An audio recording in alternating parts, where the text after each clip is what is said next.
ಜನಪದ, ಭಕ್ತಿ, ಪರಂಪರೆ ಮತ್ತು ನೀತಿ ಎಲ್ಲ ಒಂದೇ ದಾರಿಯಲ್ಲಿ ಸೇರುವ ನಾಡು ನಮ್ಮ ತುಳುನಾಡು.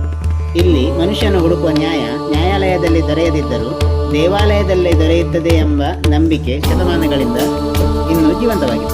ಈ ನಂಬಿಕೆಗೆ ಸಾಕ್ಷಿಯಾಗಿ ತುಳುನಾಡಿನ 4 ದಿಕ್ಕುಗಳಲ್ಲಿ 4 ನ್ಯಾಯಪೀಠಗಳು ಇಂದಿಗೂ ಬೆಳಗುತ್ತಿವೆ.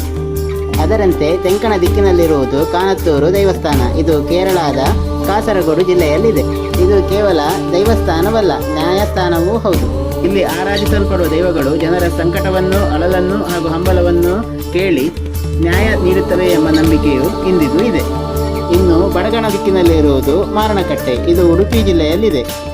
ಇಲ್ಲಿ ಆರಾಧಿಸಲ್ಪಡುವ ಬ್ರಹ್ಮಲಿಂಗೇಶ್ವರ ಗಂಭೀರ ಮೌನದಲ್ಲಿದ್ದರೂ ಸತ್ಯ ಅಸತ್ಯಗಳ ತೂಕ ತೂಗುವುದು ಇದೇ ಪೀಠದಲ್ಲಿ.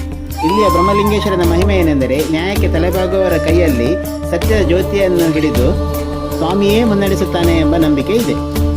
ಮೂಡಣ ದಿಕ್ಕಿನಲ್ಲಿರುವ ಧರ್ಮಸ್ಥಳ ದಕ್ಷಿಣ ಕನ್ನಡ ಜಿಲ್ಲೆಯ ಬೆಳ್ತಂಗಡಿ ತಾಲೂಕಿನಲ್ಲಿದೆ. ಮಂಜುನಾಥ ಸ್ವಾಮಿ ಮತ್ತು ಅಣ್ಣಪ್ಪ ಸ್ವಾಮಿ ಸನ್ನಿಧಿಯಲ್ಲಿ ಧರ್ಮಕ್ಕೆ ಅರ್ಥವನ್ನು, ನ್ಯಾಯಕ್ಕೆ ಮೌಲ್ಯವನ್ನು ನೀಡುವ ಪೀಠ. ಮಾನವನಿಗೆ ಮಾನವ ದಾರಿ ತೋರಿಸುವ, ಜೀವನಕ್ಕೆ ಜ್ಯೋತಿರಿಸುವ ಸ್ಥಳ ನಮ್ಮ ಧರ್ಮಸ್ಥಳ. ಪಡುವಣ ದಿಕ್ಕಿನಲ್ಲಿದೆ ಶ್ರೀ ಕ್ಷೇತ್ರ ಪೆರಾರ. ಇದು ಕೂಡ ದಕ್ಷಿಣ ಕನ್ನಡ ಜಿಲ್ಲೆಯಲ್ಲಿದೆ. ಇಲ್ಲಿ ಬಲವಂಡಿ ಮತ್ತು ಪರಿವಾರ ದೈವಗಳ ಕರುಣೆ ಹಾಗೂ ಪಿಲಿಚಂಡಿ ದೈವದಿಂದ ನ್ಯಾಯ ತೀರ್ಮಾನವಾಗುತ್ತದೆ. ಇದು ನಮ್ಮ 4 ನ್ಯಾಯಪೀಠಗಳು.